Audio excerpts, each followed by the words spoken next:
Et bienvenue à tous dans Une semaine dans le monde. Retour sur les 3 grandes actualités qui ont marqué cette semaine. Avec à mes côtés ce soir, Patricia Alémonière, grand reporter et spécialiste des questions internationales. Bonsoir Patricia. Face à vous, Ziad Limam, directeur du mensuel Afrique Magazine, numéro de décembre, janvier 2026, je le rappelle. Ziad, l'Afrique du futur et la révolution IA en marche sur le continent africain. À vos côtés, Julie Conan, adjointe au chef du service Monde à la Croix, en charge du Proche et du Moyen-Orient. Bonsoir Julie. À la une de la Croix ce vendredi, Volodymyr Zelensky qui appelle les Européens à agir. Et puis Nicolas Vado, dessinateur pour les quotidiens belges, Le Vif et l'Écho, est également avec nous ce soir pour Cartooning for Peace. Bonsoir à vous également Nicolas. Au sommaire, donc, ce soir, ce revirement spectaculaire de Donald Trump à Davos sur la question du Groenland. Plus question d'annexer le territoire par la force. Un accord cadre aurait été trouvé grâce notamment au secrétaire général de l'OTAN. Les Européens aussi entre soulagement et extrême méfiance. Le lien transatlantique semble en tout cas largement endommagé. Trump qui s'en est pris aussi personnellement à Emmanuel Macron, premier dirigeant à refuser de participer à son conseil de la paix pour Gaza. L'arme du chantage et des droits de douane a aussi été dégainée sur ce sujet. Conseil de la paix présenté donc à Davos, dont la composition laisse pour le moins perplexe. Les plans pour Gaza semblent quant à eux complètement déconnectés de la réalité gazaoui. Et puis en Syrie, le lâchage des Kurdes par les Occidentaux, notamment par les États-Unis, alors que les forces armées du nouvel homme fort, Ahmed al-Shara, soutenues par la Turquie, ont reconquis de larges pans du territoire syrien. Ces Kurdes bénéficiaient d'une large autonomie dans le nord et le nord-est du pays. Ils sont désormais repliés sur d'étroites poches territoriales. Et puis incertitude sur le sort des djihadistes présents dans les camps que ces Kurdes surveillaient. On en parle dans quelques instants. Et premier thème d'une semaine dans le monde, donc ce soir, les partenaires européens des États-Unis pour le moins échaudés et méfiants après ce feuilleton aux multiples soubresauts autour de la volonté américaine d'annexer le Groenland, chantage à la surtaxe douanière qui aurait pu atteindre de 10 à 25% contre les 8 pays européens ayant envoyé des soldats sur place avant ce rétropédalage donc de Donald Trump à Davos, annonçant qu'il ne recourra pas à la force pour acquérir le territoire, virage à 180 degrés donc, après que les Européens ont envisagé une riposte. On va écouter Donald Trump. Je n'ai pas à utiliser la force, je ne veux pas le faire, je ne vais pas le faire. Mais tout ce que les États-Unis demandent, c'est un endroit appelé Groenland. On l'a déjà eu en tant que curateur, mais respectueusement, on l'a rendu au Danemark il n'y a pas si longtemps, après avoir gagné contre l'Allemagne, le Japon, l'Italie et d'autres pendant la Seconde Guerre mondiale. On le leur a rendu. Nous étions puissants à l'époque, nous le sommes encore plus aujourd'hui. Ils ont le choix, vous pouvez dire oui, mais nous nous montrerons très reconnaissants, ou vous pouvez dire non, et nous nous en souviendrons. Patricia, décidément sur cette question du Groenland, on a beaucoup de mal à suivre. Il semblerait donc qu'un accord cadre a été trouvé autour de la question de ce territoire. De quoi s'agit-il exactement ? Alors, je dirais peut-être pas tant un accord cadre, je dirais qu'au cours d'une discussion informelle entre le secrétaire général de l'OTAN, qui est donc le patron administratif de l'OTAN, mais qui connaît très bien Trump et que Trump apprécie. Souvenez-vous, Rutte, il avait appelé Trump « Daddy », papa. Donc il y a cette relation incroyable. Au cours donc de cette discussion entre les deux hommes a émergé ce plan où il serait question... Alors, après, on n'en sait rien. Parce que quand Rutte est sorti de la réunion, il a dit « on n'a pas parlé de souveraineté ». Et puis Trump est resté par rapport aux questions « on va voir ». C'était très flou. Donc les seuls éléments que l'on a tangibles aujourd'hui sont ceux donnés finalement par la presse anglo-saxonne. Bon, vraiment, ça, c'est un peu tangible. Alors, vers quoi s'avancerait-on, si tant est que l'on s'avance ? Il y a 2 niveaux. Il y a un niveau de négociation entre le Danemark, le Groenland et les États-Unis pour revoir un accord qui avait été signé, un accord stratégique de défense qui avait signé au début des années 50, puis revu en 2004, qui octroyait la possibilité aux États-Unis d'établir des bases militaires autant qu'ils en voulaient sur le Groenland. Ils n'en ont plus qu'une aujourd'hui, après en avoir eu à peu près 6, je crois, et 10 000 hommes. Donc, ils renégocieraient dans le cadre de cet accord. Mais à l'inverse de ce qui se passait durant cet accord, où les bases étaient toujours sous souveraineté danoise et groenlandaise, là, les bases passeraient sous souveraineté américaine. C'est-à-dire qu'il y a des petits bouts de territoire groenlandais qui échapperaient totalement à la souveraineté groenlandaise et danoise, à l'image, a proposé Rutte apparemment, à l'image de ce qui s'est passé à Chypre, les Anglais ayant ce type de base sous souveraineté britannique. Bon. Et puis, il y aurait ce grand projet de dôme d'or dont rêve Donald Trump, où là, l'OTAN, l'Europe, etc., se mettraient sous la coupe de Donald Trump pour construire son grand dôme d'or protecteur contre tous les missiles. Les spécialistes disent que ce dôme d'or n'a pas besoin forcément d'être installé dans cette zone-là pour être vraiment efficace. Mais je ne suis pas spécialiste en tir de missiles balistiques, donc je fermerai la parenthèse. Et quand on dit que Trump a reculé, je n'en suis pas entièrement persuadée, d'où la prudence aujourd'hui, effectivement, des Danois et des Groenlandais.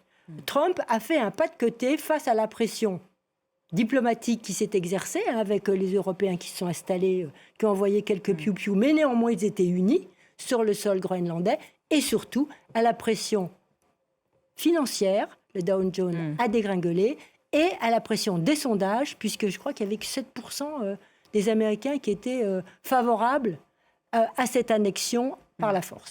Ziad, votre regard effectivement sur ce qu'on présente comme un rétropédalage de Donald Trump, la pression des marchés financiers notamment a pu jouer? Je pense qu'il y a plusieurs choses. Il y a une part de... Il y avait une part de bluff. D'abord, il y a une volonté inscrite, ancienne.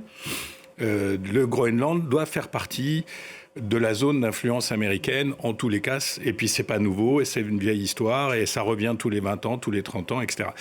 Il y a une deuxième chose qui, à mon avis, ne changera plus, c'est cette idée d'hémisphère qu'ils ont imposée, qui est en gros tout ce qui va de l'Arctique canadien jusqu'au Chili, en bas, y compris les Caraïbes, c'est chez nous.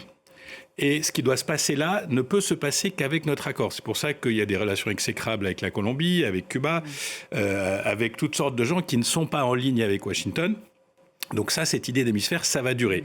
Après, sur le Groenland, je pense qu'il a un peu joué au poker. C'est-à-dire, il a tenté le coup, quoi. Il a tenté le coup, sachant quand même que sur le plan constitutionnel, c'était absolument invraisemblable, même aux États-Unis, de trouver une solution. Il y avait les oppositions intérieures, Wall Street, l'opinion publique américaine. Et puis, je pense aussi, et puis pour une fois qu'on va dire des gentillesses sur l'Europe, que la réaction européenne n'était pas prévue aussi, en tous les cas, ferme et pas autant de divisions qu'attendu. C'est-à-dire, bon, il y a toujours les mêmes qui disent... Il y a toujours une partie... Même l'extrême droite est gênée, ce qui est assez rigolo.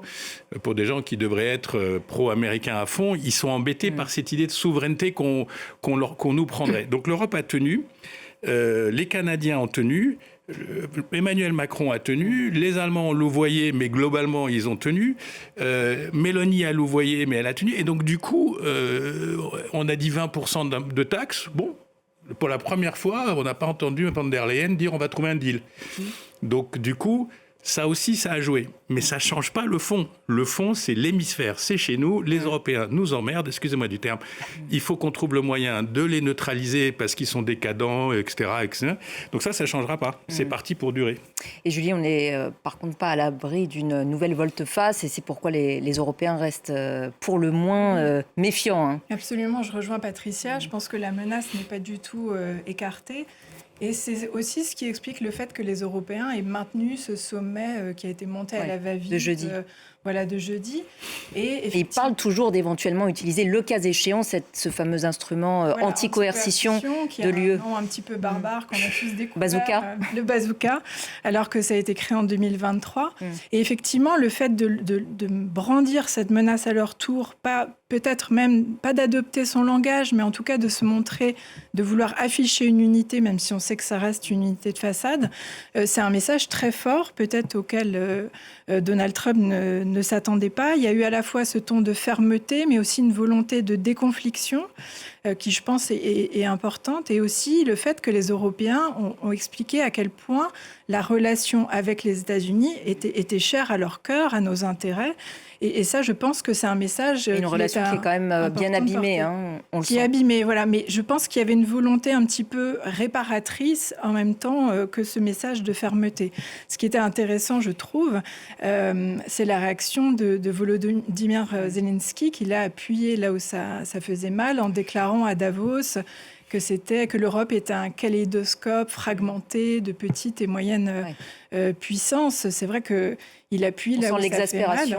Et là où je rejoins, c'est un diplomate qui a dit ça à l'AFP, qui dit on est à un tweet les Européens sont à un tweet d'une nouvelle crise. Et je pense que chacun en a tout à fait conscience. Les États-Unis, Patricia, sont-ils encore nos alliés ? Oui, évidemment, les États-Unis, pour l'instant, il faut faire la différence entre les États-Unis et Trump, d'abord. Alors, est-ce que Trump est notre allié ? Je dirais que Trump n'a pas d'allié. Il a des alliés de circonstance. Il y a des alliés de circonstance et même ces alliés sont des vassaux, à la limite. Ils doivent servir ses propres intérêts. Et en face de lui, il y a d'autres puissances, la Russie et la Chine, qui sont des partenaires de jeu. Mais ce ne sont pas des alliés non plus, puisque même ce sont des partenaires de jeu avec lesquels il peut être en confrontation. Mais les alliés, pour lui, ça doit le servir et c'est tout. Donc nous avons besoin, et vous avez tout à fait raison, de cette alliance américaine, parce que notre réveil, si tant est qu'il y a un réveil d'une unité européenne, est très tardif. Et donc nous ne sommes absolument pas prêts à, j'ai envie de dire, à une indépendance, à quitter papa, justement. Nous ne sommes pas prêts, parce que nous ne sommes pas prêts économiquement. Nous sommes totalement dépendants sur un plan financier, sans Visa, Mastercard, etc. Qu'est-ce qu'on fait ?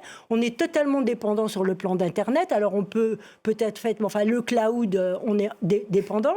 On est dépendant militairement parce que les F-16 qui sont en Europe, achetés par nos partenaires européens, si les Américains disent finalement la clé, on va modifier un peu le programme à l'intérieur, les F-16 ils restent sur le sol, ils décollent pas. Enfin bon, donc si vous voulez, avant d'acquérir cette autonomie stratégique, voire même politique, et ce qui se pose comme question, c'est que oui, les Américains, et je pense, on voit bien dans les réactions des sondages, le peuple américain reste notre allié.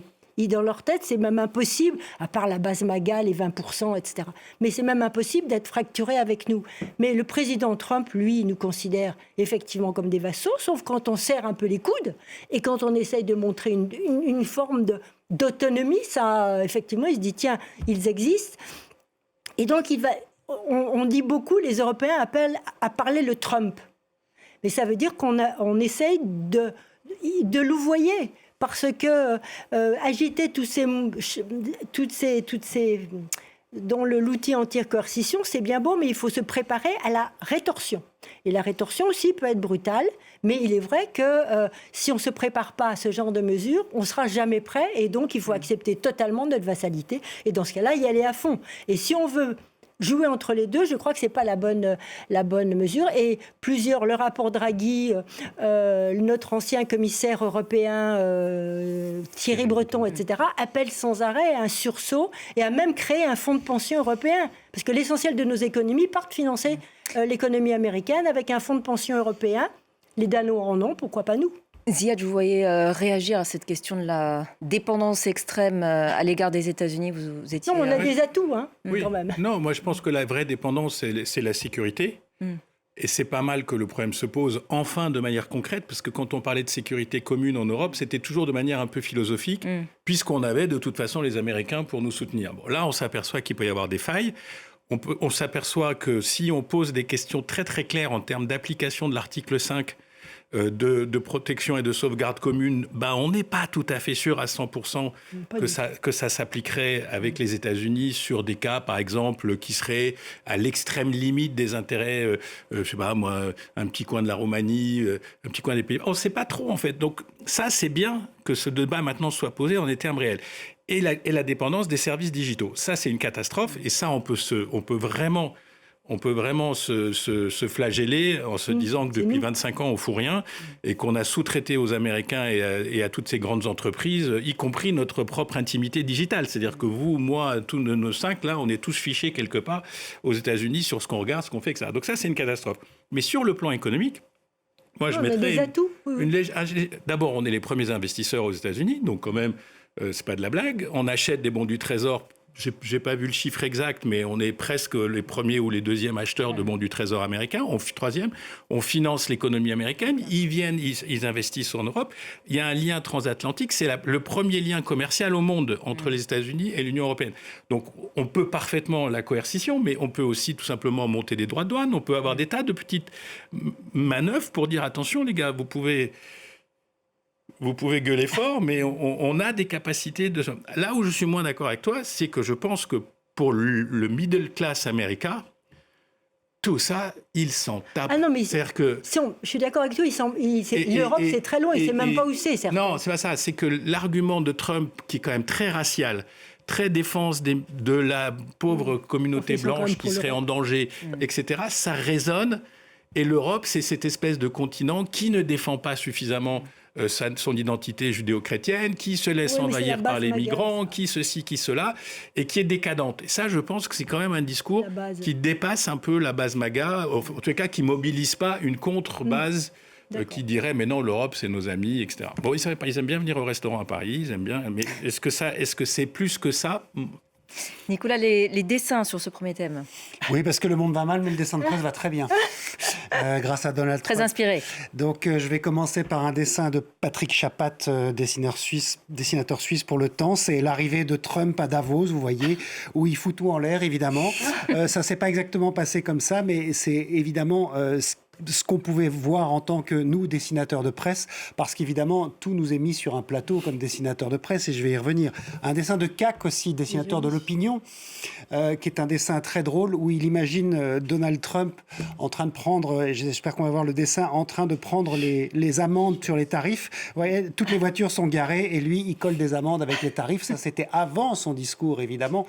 C'est ça, parce que, comme je le disais, on a du mal à suivre. On a du mal à suivre. Sur les dessins. Et puis un dessin de Herman pour la Tribune de Genève, où là, c'est plus la base MAGA, mais la base Gaga, parce que moi, j'ai trouvé que Donald Trump était quand même assez éteint pendant son discours.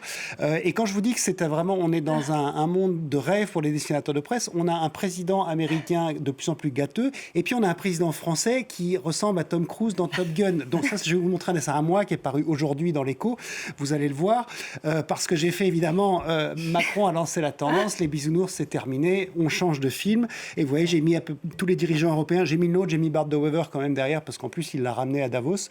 C'est quand même assez amusant de voir un président comme ça avec ses lunettes de soleil. Avouez que ça le fait. Hein. Merci beaucoup, Nicolas. Et justement, la France et son président à lunettes, Emmanuel Macron, spécifiquement ciblé par le président américain cette semaine dans le contexte de la mise en place de ce Conseil de la paix pour Gaza, auquel Paris a tout de suite dit qu'il ne voulait pas participer.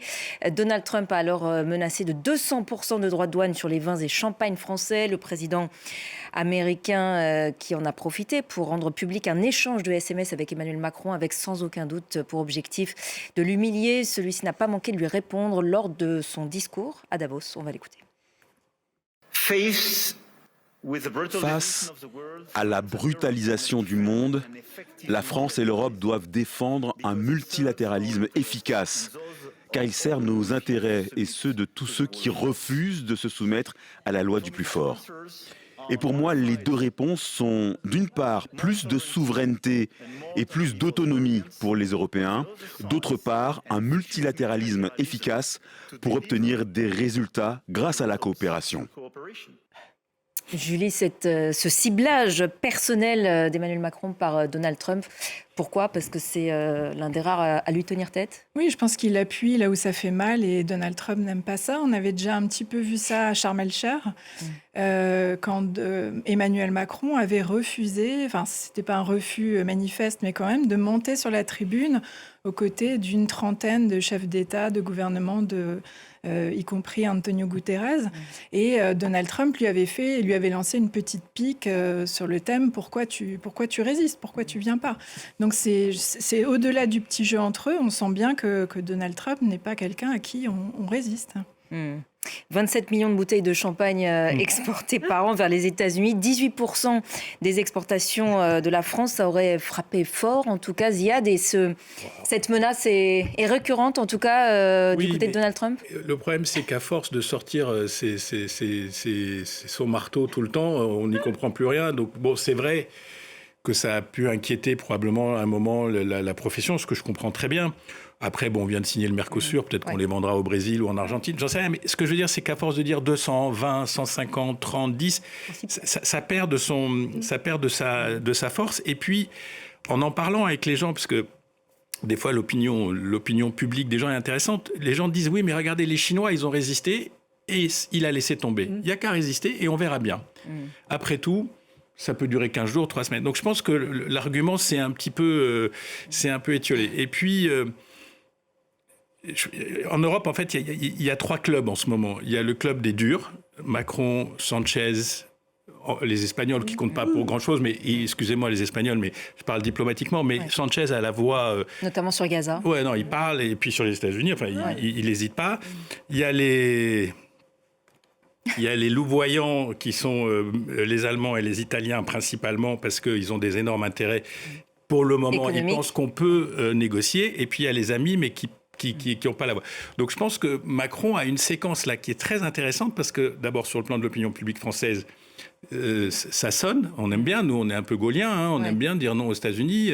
Mais il y a une sorte d'union sacrée bizarrement autour de lui. Il est quand même en fin de mandat, mais on sent bien que c'est pas un sujet sur lequel il faut attaquer le président en ce moment. Et les voix discordantes sont quand même très, très... Je pensais à l'extrême droite, à Bardella, etc. Les voix discordantes sont quand même très, très complexes et confuses sur le sujet. Et du coup, le président a une parole assez cohérente et qui est probablement en résonance avec l'opinion. Donc Patricia, sur le fond, Donald Trump a quand même présenté à Davos son fameux Conseil de la paix, le meilleur et le plus prestigieux conseil jamais formé, a-t-il dit, aux côtés donc de 18 dirigeants internationaux qui ont accepté son invitation, sachant qu'il avait sollicité une 60aine de pays et beaucoup ont dit non. Alors il y a des Trumpistes comme l'Argentin Javier Milei, beaucoup de pays arabes, le Qatar, l'Arabie Saoudite et puis le dictateur biélorusse Loukachenko, entre autres. Et le Hongrois. Pardon ? Et le Hongrois Viktor Orban, Trumpiste lui aussi de la première heure. Comment qualifier ce Conseil de la paix ?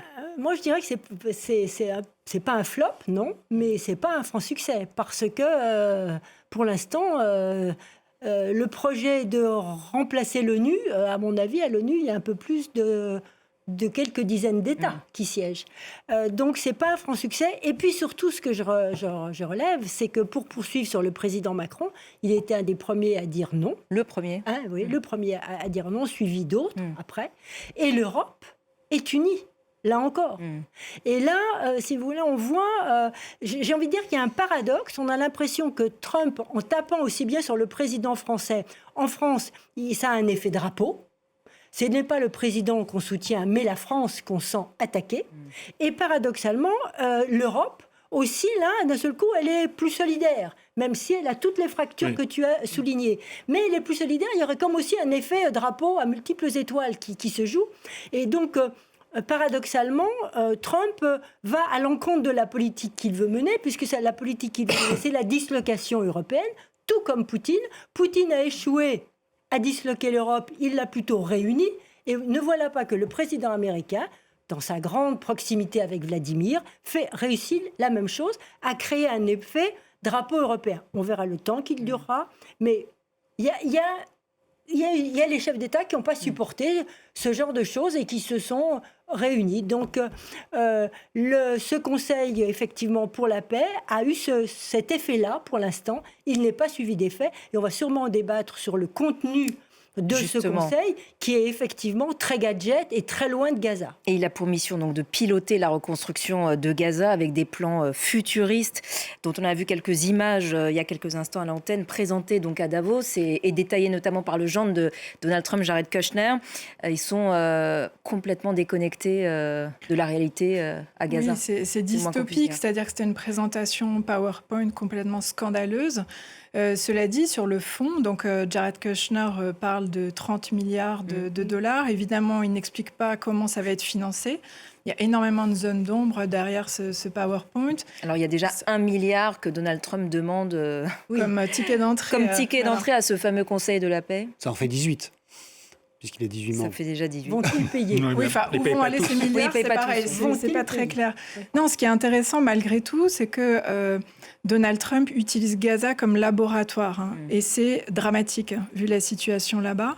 La deuxième chose qui me semble intéressante, c'est que c'est pas nouveau. C'est-à-dire que Jared Kushner, en 2019, quand il était conseiller déjà du président lors de son premier mandat, avait esquissé lors d'une conversation, d'une interview, ses ambitions d'en faire un grand projet immobilier avec un immense détachement. Rendez-vous compte, c'est une côte magnifique, ce serait vraiment dommage La Riviera. de rien en faire. C'était la Riviera avant l'heure. Et finalement, je pense qu'on voit le cœur de leur projet, c'est-à-dire c'est, je pense, faire du business, tout simplement. C'est-à-dire que l'aspect politique, le mandat de ce conseil reste très flou. Et Dans on la voit, charte, on parlait initialement pas du tout de Gaza. Dans le... Absolument. Et c'est en ça qu'il dit on va s'occuper de Gaza et ensuite on réglera le reste, mais Gaza devient une espèce de side project. Ziad. Ou de laboratoire, comme vous disiez, c'est-à-dire la technique, on pourra l'appliquer ailleurs, etc. C'est ce qu'ils ont dit d'ailleurs. Oui, Une fois mais... qu'on aura réussi à Gaza, on s'occupera de bien d'autres choses. D'abord, je pense que comme le mot scandaleux est assez juste et que ça a été perçu globalement comme scandaleux, sans qu'on soit forcément les plus pro-palestiniens acharnés. Je veux dire, de dessiner des immeubles futuristes et des hôtels 5 étoiles sur un charnier, il y a quelque chose qui est dystopique ou même au-delà de dystopique et qui est aussi très politique, qui est en fait, au fond, d'effacer l'identité palestinienne de Gaza, de la transformer en une espèce de ville touristique business où les Palestiniens seraient finalement les serviteurs de ceux qui se seraient installés. Donc franchement, ça ne marchera pas. Donc on sait d'avance que ça ne marchera pas. La deuxième chose, c'est que là aussi, encore une fois, un tout petit peu en désaccord avec toi, je trouve que quand même c'est pathétique cette image. Il passe devant une bande de dictateurs à peu de choses près. Non, c'était pas mal, tu disais. Bon, alors, non, vas-y, dis-moi, parce que moi, je trouve ça absolument pathétique. C'est-à-dire, ce club, à part les alliés arabes. J'ai dit que c'est un échec, son truc déjà. Donc, ah bon, voilà. Donc échec. Excusez-moi, échec. Mais c'est, à part les monarchies du Golfe, les copains conservateurs et deux, trois autres, il n'y a rien. C'est le néant absolu. Et quand il passe devant ces gens-là, lui accepte. Moi, je serais Trump, dans ma mégalomanie personnelle, je serais Trump, je ne passe pas, je ne monte pas, je ne fais pas ça. C'est une débâcle diplomatique et politique. Il parle en tout cas de la naissance d'une nouvelle organisation internationale, donc concurrente de l'ONU. C'est ça son objectif ? C'était. On va presque parler à l'imparfait, parce qu'enfin, on ne sait jamais. Mais il déteste les organisations internationales. Donc, ce qu'il, dans son projet, c'était de se détacher de l'ONU, de devenir le patron à vie, avec droit de veto sur toutes les décisions de ce Conseil, avec des membres pour 3 ans. Et puis, il y aurait les membres fondateurs. Enfin, c'est une machine qui est finalement au service de sa puissance. Parce que l'ONU, si ça lui permet de faire un beau discours, c'est très bien qu'il critique l'escalator qui ne marche pas, l'ascenseur qui est en panne, le prompteur, vous vous en souvenez, quand il a fait son grand discours, le prompteur, l'ONU, avec tous les milliards qu'on lui a donnés, n'est même pas capable de faire marcher les prompteurs. Enfin bref, il n'a pas de mots assez durs pour qualifier les administrateurs de l'ONU. Donc il veut effectivement avoir son jouet à lui. Mais pour l'instant, on le voit bien, il n'y a que des dictateurs qui ont répondu, ou des gens qui sont inféodés dans une doctrine illibérale en ce qui concerne la façon qu'ils ont de gouverner leur pays. Et pendant ce temps, Julie, la situation humanitaire, on le rappelle, dans la bande de Gaza est absolument catastrophique et encore aggravée par l'hiver. Oui, c'est encore cette nuit, les informations disaient qu'un bébé de 6 mois était mort de froid. Donc évidemment... le tourbillon Trump fait qu'on en parle beaucoup moins. C'est aussi l'effet de sa politique. Et les gens, effectivement, quand il y a des tempêtes, le froid, n'ont plus les moyens de même reconstruire leur tente. Donc, ils sont les pieds dans l'eau. C'est absolument catastrophique. Et l'aide humanitaire ne parvient pas du tout dans la mesure qui était prévue par son plan en 20 points et la deuxième phase qui s'enclenche. Et il y a toujours des bombardements qui se poursuivent. Il y a quelques jours, il y a encore des journalistes, dont un de l'AFP, qui ont été tués alors qu'ils filmaient avec leur drone une distribution alimentaire. Enfin, je veux dire, sans parler effectivement des morts civiles et des conditions de vie dont on se moque totalement. Mais l'idée de Trump, je serai bref, c'est de nous submerger d'informations pour nous faire perdre la tête. Il réussit pas un coup, il en attaque un autre, etc.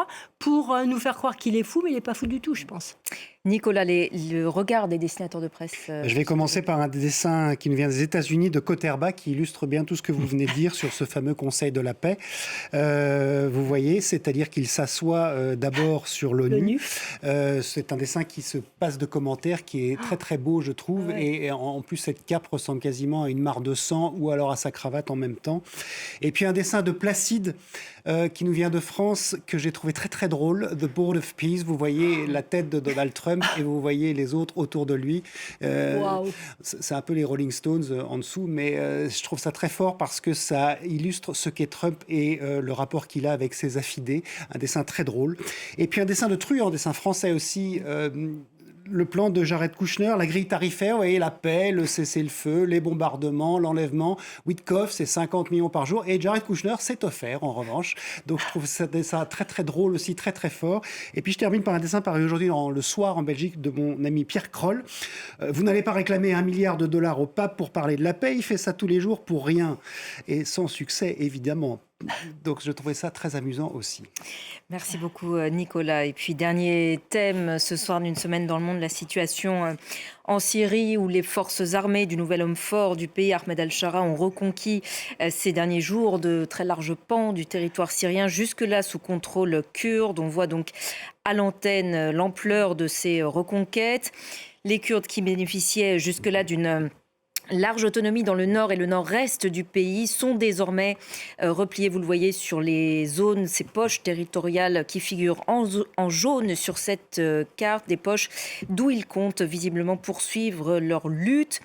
Ziad, l'Occident et surtout les États-Unis ont une nouvelle fois lâché les Kurdes. On en parlait, il vaut mieux pas être son ami, Donald Trump. En fait, ils ont fait un choix très cohérent en disant El-Shara, on l'accepte, on l'a reçu à la Maison-Blanche avec les honneurs, et on a contresigné son plan d'un État unitaire, donc qui supposait la défaite des Kurdes qui, eux, avaient... D'abord, il y a le rêve d'un État kurde depuis très longtemps. Donc depuis le début du XXe siècle. Depuis le début du XXe siècle. Et donc, c'est carte blanche. Visiblement, si j'ai bien compris, on n'a pas prévenu les autres alliés, la France et d'autres. Donc, on a monté l'opération d'exfiltration des prisonniers. Donc, c'est quand même une très grosse opération de guerre pour une Syrie unifiée, en faisant confiance à El-Shara et son régime, en estimant probablement du côté américain que quels que soient leurs défauts, quel que soit leur passif, quelle que soit l'influence de l'EI, l'État islamique, etc., c'est la meilleure solution pour un Moyen-Orient, dans le plan du Moyen-Orient trumpien. Alors, les Turcs sont très contents, visiblement. J'ai vu un communiqué Mais ils ont largement soutenu cette reconquête territoriale. Après, je ne sais pas si les Israéliens sont totalement online sur une Syrie réunifiée sous un régime, disons, centralisé. Avec laquelle ils sont en train de négocier toujours un accord. En grignotant eux-mêmes ce qu'ils peuvent avec ça. Donc c'est quand même, moi, ce que je vois dans cette question dont je ne suis pas spécialiste, c'est quand même la tragédie kurde, chapitre X est infini. Julie, sur ce lâchage des Kurdes, une nouvelle fois. Oui, alors moi je mettrais un petit bémol. Je ne suis pas certaine que ce soit proprement trumpien comme choix. J'entends que Washington, dans tous les cas, se dirigeait vers un choix avec ou sans Trump. Et on voit également que la France, au final, s'aligne à ça. Les communiqués le montrent. C'est-à-dire, les premiers communiqués de l'Élysée, c'était oui à l'unité de la Syrie et évidemment fidélité aux Kurdes. Donc moi, je ne dirais pas que c'est forcément trumpien.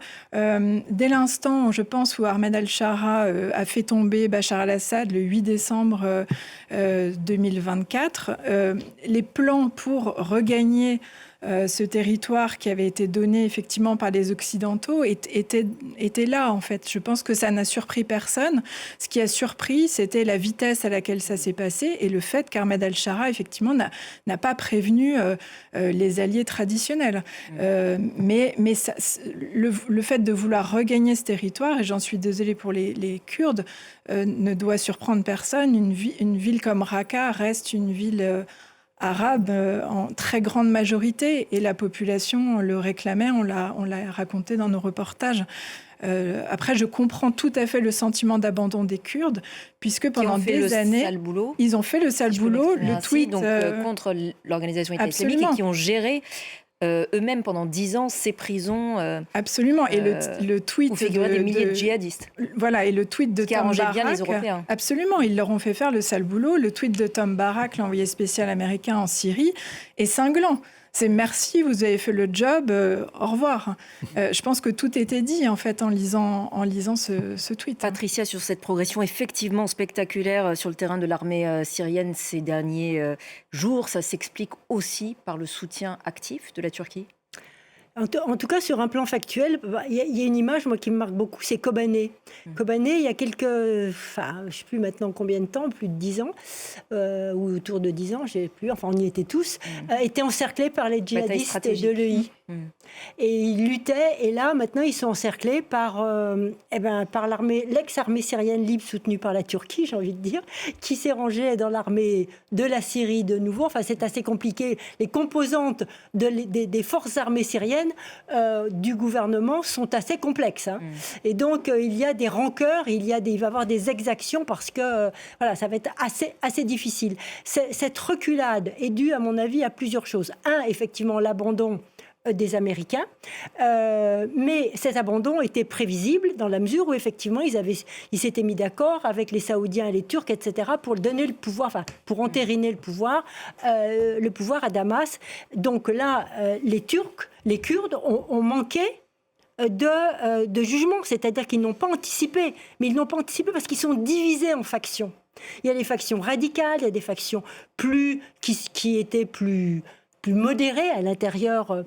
Et franchement, l'administration kurde à Raqqa par rapport aux tribus arabes qui avaient vu leurs biens pétroliers, etc., enfin leur business pétrolier switcher dans le sens kurde, n'a pas favorisé les rapports. Il y avait une opposition, une hostilité forte. Des populations sur place. Voilà, des populations arabes, et puis qui est très ancienne, qui remonte au début des années 2000, et même plus ancienne. Et là, il y a eu la défection.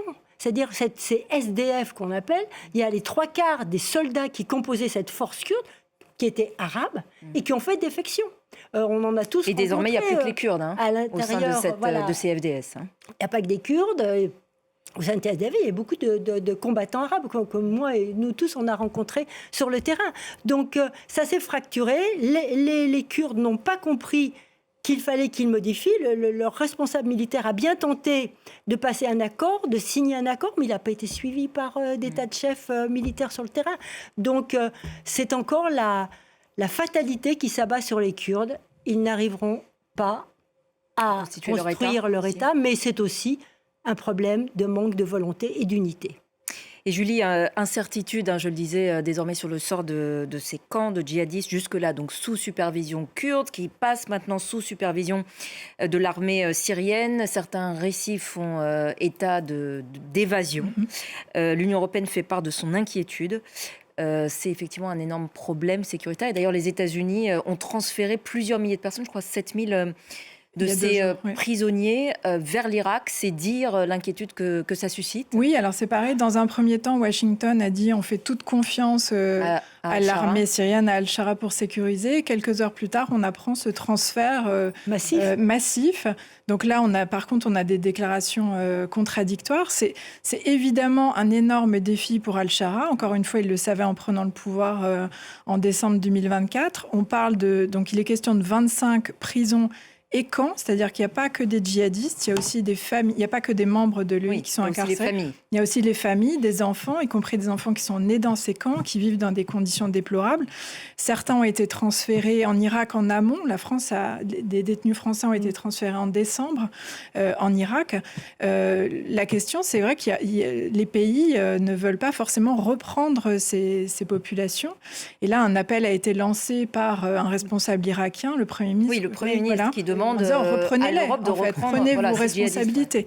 La ligne de la France pendant un moment, et je crois que c'est toujours le cas, était de dire nous, on veut que ces gens soient jugés dans le pays. Donc il y a des jugements qui ont lieu en Irak.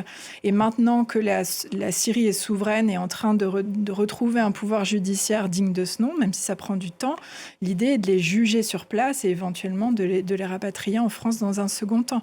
Mais la question des évasions est importante. Après, on est dans des zones désertiques. Les experts sécuritaires, il fait froid. Les experts sécuritaires les plus optimistes disent ils peuvent pas aller bien loin. C'est le voilà, quand on est optimiste. Patricia, la Syrie de demain pourrait redevenir un foyer djihadiste ? On a bien vu ces derniers mois, l'État islamique est ressorti. Il y a eu des attentats commis par l'État islamique dans la région, effectivement, de cette zone désertique, au sud de Deir ez-Zor, Palmyre, tout ça. Il y a des familles, on bouge comme on veut. Enfin, il y a des cellules dormantes et il y a même eu des déplacements à Damas. Enfin, je veux dire, les attentats qui ont été commis n'ont pas été commis par des gens qui sont arrivés de l'extérieur, les deux mains dans les poches. Donc, il y a bien eu cette grosse inquiétude au sein de l'État islamique. Et il y a eu des frappes américaines très fortes ces derniers temps contre et même auxquelles ont participé les Français.